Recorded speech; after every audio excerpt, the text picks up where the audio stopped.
এই দেখো, তুমি এখনো রেগে আছো আমার উপর। আমার রাগতে বয়ে গেছে আপনার ওপর। তুমি কিছুতেই বুঝছো না, খরচ বাড়ছে। আয় না বাড়লে চলবে কি করে রাজ্য? বিদেশে আমাকে যেতেই হবে। সব বুঝেছি, সব বুঝেছি। আপনার আমাকে অসহ্য লাগছে, তাই আপনি বিদেশে যাচ্ছেন, তাই তো? তুমি আমায় ভুল বুঝছো। রাজ্য চালাতে অর্থের প্রয়োজন আছে। কেন এতদিন রাজ্য বুঝি চলছিল না? এতদিন যেভাবে চলছিল সেভাবেই চলবে। সময় পাল্টাচ্ছে। এখন শুধু সিংহাসনে বসে থাকলেই চলে না, দেশ বিদেশ ঘুরে দেখতে হবে কিভাবে রাজ্যের উন্নতি হয়, লাভ হয়, সেই নিয়ে নতুন করে ভাবতে হবে। তার মানে আপনি ঠিক করে নিয়েছেন আপনি যাবেন, তাই তো? হ্যাঁ। আর যতদিন আপনি না থাকবেন এখানে কি হবে ভেবে দেখেছেন মহারাজ? কে সামলাবে সব?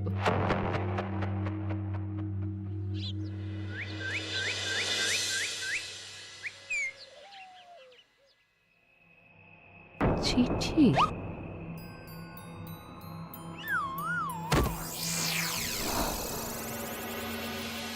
আমি অনেক ভেবে দেখলাম, আসলে এসব সিংহাসন, ক্ষমতা, প্রতিপত্তি অর্জন করা আর রক্ষা করার জটিলতার চেয়ে বাকি জীবনটা শান্তির সাথে বনে কাটিয়ে দেওয়াই ভালো। বলছি সবই তো বুঝলাম, কিন্তু এই শান্তিটা কে? মহারাজ সন্ন্যাসী হয়ে গেলেন আর এসব নিয়েও তুমি ভাড়ামি করছো গোপাল? ও মা গো, এবার কি হবে? চিন্তা করবেন না রানীমা, কৃষ্ণনগরকে আমি আমার বুক দিয়ে আগলে রাখবো। আপনার ছাতির মাপটা ঠিক মতো জানেন তো মন্ত্রী মশাই? মানে ওই গোটা কৃষ্ণনগরকে কি আপনি আপনার বুকের মধ্যে আগলে রাখতে পারবেন? গোপাল! মার্জনা করবেন মন্ত্রী মশাই। আমি বলছিলাম কি, ওই সব আগলে টাগলে রাখার আগে ওই ভালো করে খুঁজে দেখুন সব। মানে কি বলতে চাইছো কি তুমি? মহারাজকে খুঁজে বার করুন মন্ত্রী মশাই, লোক পাঠান। তিনি হয়তো এখনো বেশি দূর যেতে পারেননি। এটা কিন্তু ঠিক বলেছে গোপাল, তাকে একবার যদি খুঁজে পাই আমরা। আপনি চিন্তা করবেন না রানীমা, আমি এক্ষুনি লোক পাঠাচ্ছি। আর গোপাল, রানীমাকে বিশ্রাম নিতে দাও। যাও এখন, যত সব।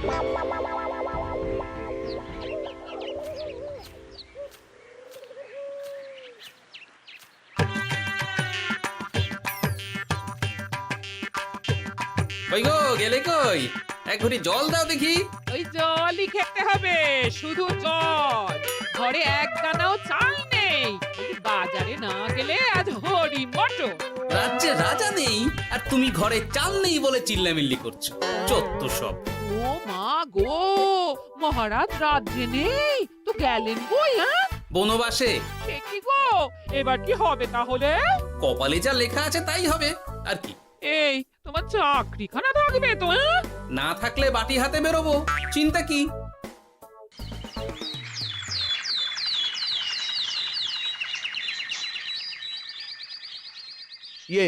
মহারাজ যখন নেই তখন আমি যখন এ রাজ্যের মহামন্ত্রী, তখন আমি এত মানে করার কি আছে মন্ত্রী মশাই? মহারাজ নেই তো কি হয়েছে, রানীমা তো আছেন। আমরা তার কথা মতোই চলব। গোপাল একদম উচিত কথা বলেছে। হ্যাঁ হ্যাঁ, আমিও তো তাই বলছিলাম। মহারাজ যখন নেই তখন রানীমার নির্দেশ মতোই তো আমাদের সামলাতে হবে সব। কতদিন আর আগলাবে গোপাল? আজ নয় কাল এই শর্মাকেই বসতে হবে এই সিংহাসনে। যতদিন পারি ততদিন তো চেষ্টা করতেই হবে মন্ত্রী মশাই। আপনি যদি চলেন ডালে ডালে, আমি চলি পাতায় পাতায়। রাজা মশাই আছেন? আমি অনেক দূর থেকে আসছি।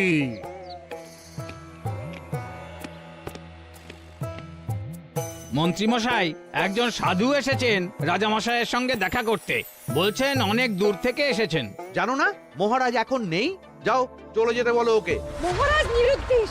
এই মুহূর্তে সত্যিই যদি কোনো প্রাজ্ঞ সাধু বাবা রাজবাড়িতে তার পায়ের ধুলো দেয়, বলা তো যায় না যদি মহারাজের হদিস তিনি দিতে পারেন। ঠিক ঠিক, একদম ঠিক বলছেন পণ্ডিত মশাই।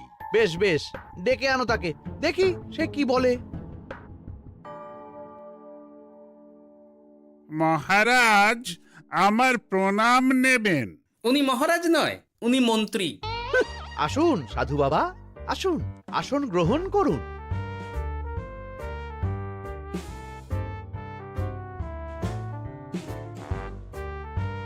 কি করলেন সাধু বাবা? এটা তো মহারাজের সিংহাসন। আপনার জন্য আমি অন্য আসনের ব্যবস্থা করে দিচ্ছি, আপনি বরং সেখানে বসুন। ওহ, রাজাই যখন নেই তখন তার সিংহাসনে বসতে ক্ষতি কি? আপনি কি করে জানলেন মহারাজ নেই? বুঝলে না, সাধু বাবা যে অন্তর্যামী গোপাল। এবার কি হবে? উনি যদি বলে দেন মহারাজ কোথায় আছেন, তাহলে তো আমার আর পণ্ডিত মশাই, আগেই ওরকম হামলে পড়বেন না। আচ্ছা, আপনি যদি অন্তর্যামী হন, বলুন তো আমাদের রাজা মশাই কোথায় গেছেন? জবর জটা কালো চুলে দেনামা অতীত বলেন।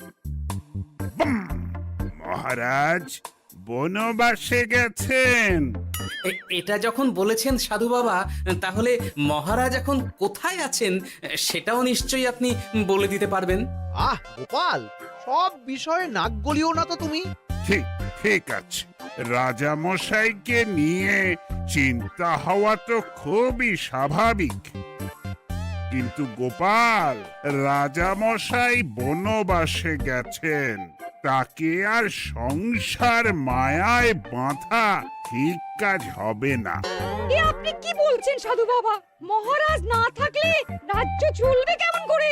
নতুন রাজা নির্বাচন করতে হবে। এই তো খেলা জমে গেছে, একে দিয়েই কাজ হবে মনে হচ্ছে। সাধু বাবা, এসব নিয়ে নয় পরে আলোচনা করা যাবে। এই কে আছো? সাধু বাবার পা ধুইয়ে দাও ভালো করে। না, বিষয়টা ঠিক সুবিধের মনে হচ্ছে না।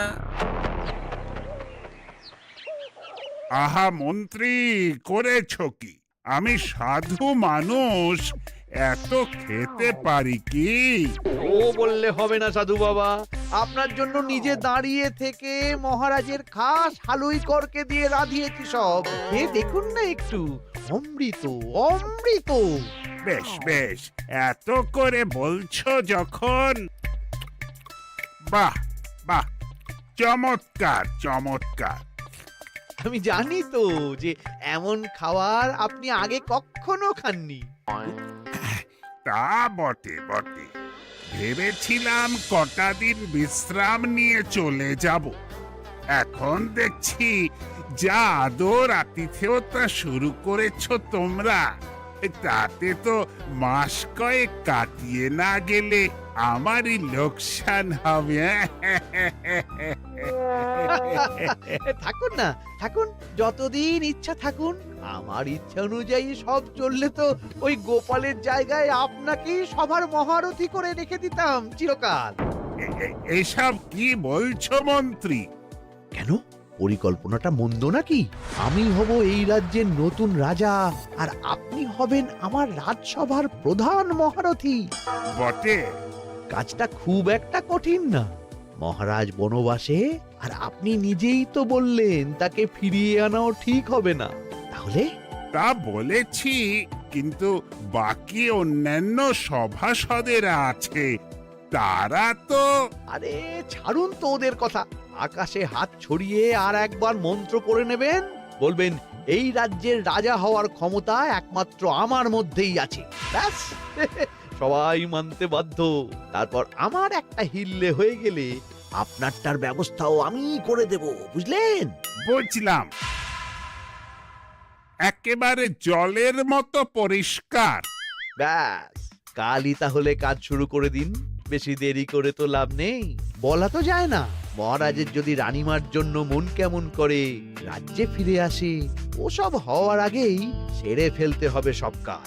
রাজা হওয়ার খুব তাড়া দেখছি তোমার মন্ত্রী। ওপরে ওঠার ইচ্ছা কার না থাকে বলুন তো সাধু বাবা? আর মাত্র কটা দিনের অপেক্ষা, ব্যাস, তারপরেই এই সিংহাসনের মালিক হব আমি। কৃষ্ণনগরের নতুন রাজা হব আমি। সমস্ত ধন দৌলত থাকবে আমার এই হাতের মুঠোয়। কি অত ভাবছেন মন্ত্রী মশাই একা একা? মানে কি ভাবছি তার কৈফিয়ত তো তোমায় দিতে হবে, হ্যাঁ? হিমা ছি ছি ছি, আপনি কেন কৈফিয়ত দেবেন? আপনার মুখ দেখলেই তো বোঝা যাচ্ছে যে আপনি কি ভাবছেন। তাই বুঝি? তা বলো দেখি কি ভাবছি আমি। আপনি ভাবছেন ওই কৃষ্ণনগরের সিংহাসনের কথা। শুনে ফেললো নাকি সব? আপনি ভাবছেন আমাদের মহারাজের কথা, তাকে কিভাবে ফিরিয়ে আনা যায় সেই কথা, তাই না? মহারাজকে যে আর ফিরিয়ে আনা যাবে না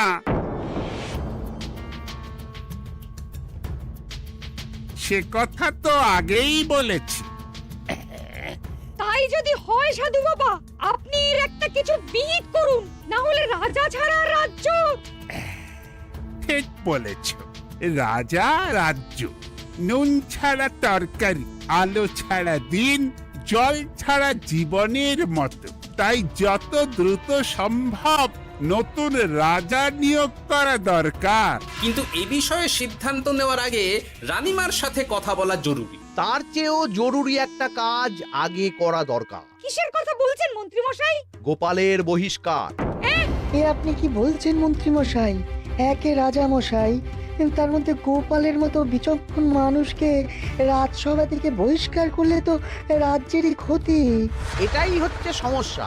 এই কক্ষে যার যেটা কাজ নয় সে সেটা নিয়ে বেশি চিন্তিত। তুমি বিজ্ঞানী, তুমি বিজ্ঞানে মন দাও, রাজকাজ আমার দায়িত্ব। তাহলে এরকম সিদ্ধান্ত নেওয়ার আগে সবার সাথে আলোচনা করা দরকার। কোনো দরকার নেই, আমি যা বলেছি তাই হবে। রাজ্যের ব্যয়ভার বাড়ছে, এই মুহূর্তে কোনো ভাঁড়কে অযথা বেতন দিয়ে পোষার কোনো মানে হয় না। তাই গোপালেরও কাল থেকে রাজসভায় আসার কোনো দরকার নেই। সবই আমি বুঝতে পারছি মন্ত্রী মশাই। বেশ, আপনি যখন বলছেন, এই আমার শেষ দিন রাজসভায়, চলি সবাই, ভালো থাকবেন।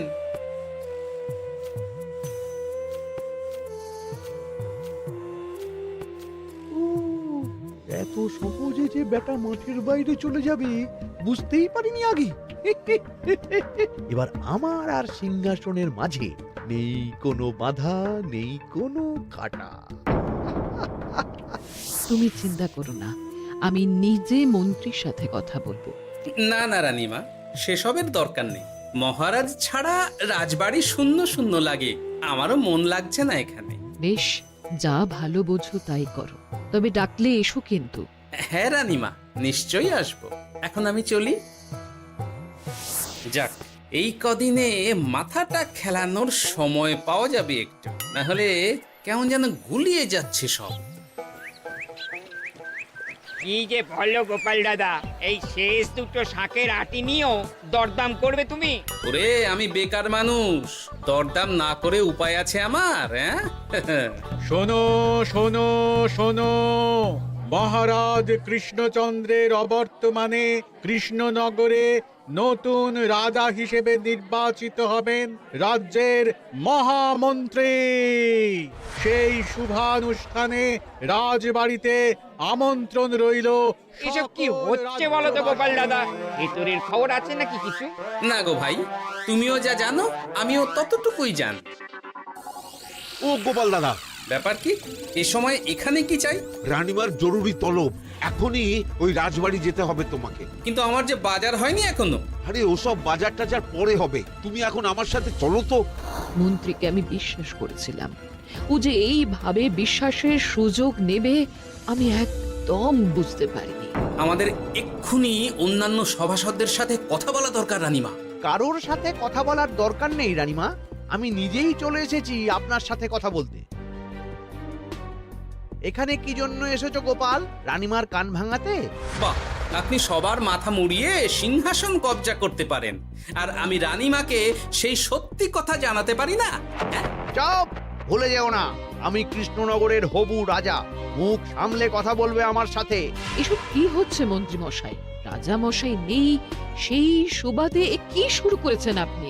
আমায় আপনি ভুল বুঝবেন না রানীমা, আমার হয়ে যা বলার সাধু বাবাই আপনাকে বুঝিয়ে বলবে সব। উনি আর কি বোঝাবেন? কতদিন এসেছেন উনি, কি জানেন এই রাজ্যের বিষয়ে? সাধনা মা, সবই সাধনা। সাধনার জোর থাকলে সবকিছুই জানা যায়। ভূত ভবিষ্যৎ অতীত সব। সেই জোর থেকেই বলছি মা, মন্ত্রীর কপালে আমি জ্যোতি দেখতে পাচ্ছি। মন্ত্রী যদি রাজ্যের রাজা হয়, এ রাজ্যের উন্নতি কেউ ঠেকিয়ে রাখতে পারবে না। আপনাদের একটা কথাও বিশ্বাস করি না আমি, এসব আপনাদের ষড়যন্ত্র। এ আপনি ভুল করছেন রানীমা। যা হোক, যে কথা আমি বলতে এসেছি, রাজা যখন আমি হচ্ছি তখন তো আমাকে এই প্রাসাদেই থাকতে হবে, ফলে আমার স্ত্রীকেও এখানে এসেই থাকতে হবে। সে তো আর একা থাকতে পারবে না, তাই আপনি যদি এই ঘরটা ছেড়ে দিতেন। কিন্তু মন্ত্রীমশাই, তুমি কি বলছো মন্ত্রী? এখানে না থাকলে রানীমা থাকবেন কোথায়? আর আমি তো এমন কোনো বিধান দিইনি যে রানীমাকে অন্যত্র পাঠাতে হবে। সবকিছুর জন্য তো আপনার বিধান দরকার নেই সাধু বাবা, এ আমার নিজের বিধান। আমি রাজা হব, আমার স্ত্রী রানী হবে, তারও তো অধিকার আছে রানীর মতো থাকার, রানীর মহলে থাকার। আপনার ব্যবস্থা আমি অন্যত্র করে দেব রানীমা, আপনি কিচ্ছু ভাববেন না। হাজার হোক আপনি আমাদের প্রাক্তন মহারাজের স্ত্রী বলে কথা। কি বলো গোপাল? আমার মনটা আসলে অনেক অনেক বড়, তোমরা খালি দেখতে পাও না সেটা। কাজটা কি আপনি ঠিক করলেন মন্ত্রীমশাই? শোনো গোপাল, আমাকে ঠিক ভুল বোঝাতে এসো না তুমি, বরং কাল সময় মতো চলে এসো। কৃষ্ণনগরের নতুন রাজার রাজ্যাভিষেকের জন্য মহাভোজের আয়োজন হবে। যতদিন পাচ্ছ খেয়ে নাও পেট ভরে।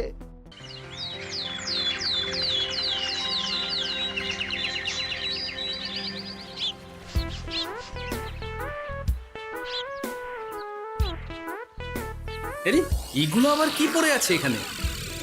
কি এ তো মহারাজের পোশাক, এখানে এসব কি করে এলো? তাহলে কি মহারাজ? না না না, হিসেবটা কেমন যেন ওলট পালট হয়ে যাচ্ছে। সময় তো হয়ে গেল, নতুন মহারাজকে ডাকুন এবার। এসে গেছি, এসে গেছি। আসুন মন্ত্রী মশাই, আসুন। মুকুট নিয়ে দাঁড়িয়ে আছি আপনার মাথায় পরাবো বলে। সাধু বাবা, এবার মহারাজ বলা অভ্যাস করুন। মহারাজ। মহারাজের হদিশ পাওয়া গেছে মন্ত্রীমশাই, মহারাজের হদিশ পাওয়া গেছে। এই কি স্বপ্ন এসে কথা? মহারাজের হদিশ পাওয়া গেছে মানে কোথায় মহারাজ? না না, মহারাজ না, মহারাজের পোশাক পরে আছে পুকুরের ধারে। আমার মনে হয় তিনি ওই পুকুরে ডুব দিয়ে নিরুদ্দেশ হয়ে গেছেন। ও তাই বলো? তা বেশ তো, প্রাক্তন রাজার জন্য না হয় কিছুক্ষণ নীরবতা পালন করে নেব আমরা, ব্যাস। এ আপনি কি বলছেন মন্ত্রী মশাই? মহারাজ সত্যি ওই পুকুরে ডুব দিয়েছেন কিনা সেটা তো তুলিয়ে দেখা দরকার একবার। সেসব হবে আমি রাজা হওয়ার পর। নিন সাধু বাবা, মুকুট পরান। কিন্তু মন্ত্রীমশাই, আরো একটা দুঃসংবাদ আছে যে। ও আবার কিসের দুঃসংবাদ?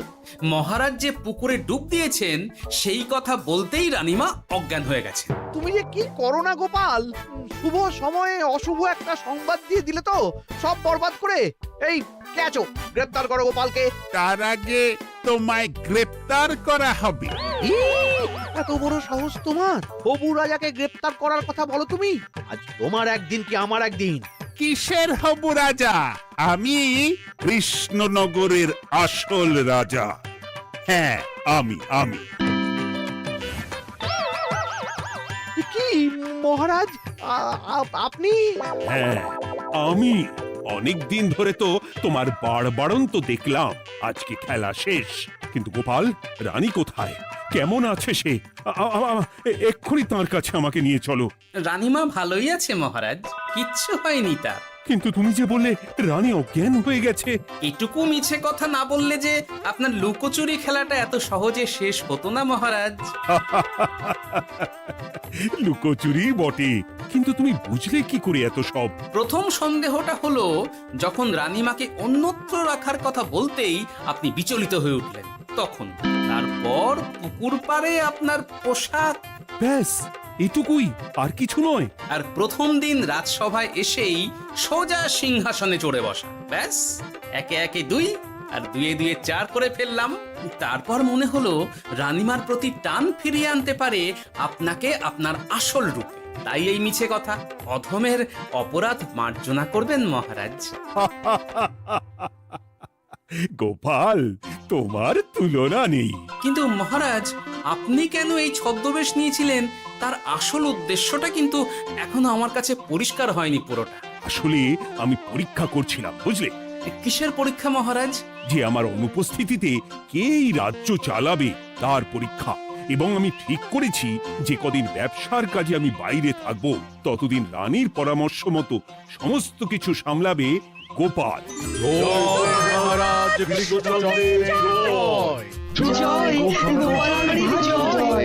আর আমি মহারাজ? তুমি থাকবে পেয়াদা। এ কি শুধু জল আর ভাত? আগেই বলেছিলাম বেশি বেরো না, বেরো না, রাজা হবেন। এখন খাও খাও, জল ভাত খাও। চেষ্টায় তুমিও আমাকে ভুল বুঝলে গিন্নি।